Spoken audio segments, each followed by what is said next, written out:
Antonio's done a great job.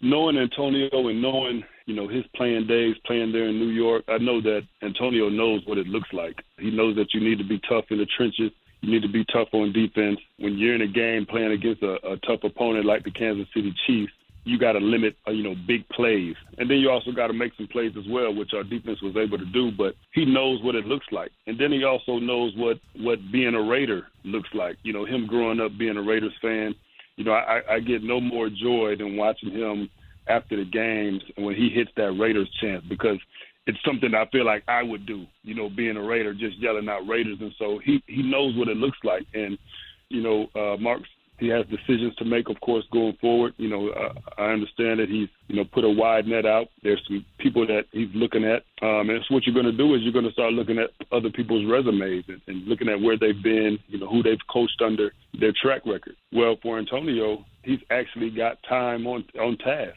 He's actually putting his resume out there right now, actually, for the team that needs a coach. And so I don't think he could have done right now a better job than putting his best foot forward, being able to get the team, those young men, to buy into him. If you watch those guys and the way they act around him, the way they go out there and fight on the field for him and for the Raider Nation, I don't think he could have done a better job. And to go on the road and beat the Chiefs, beat one of our biggest rivals in the fashion that they did, he's put his stamp on this team. And so, when Mark can go out there, he can look far and wide, but he's not going to find another Raider that understands what this thing should look like more so than Antonio Pierce. So I would give him my blessing, from what I've seen so far.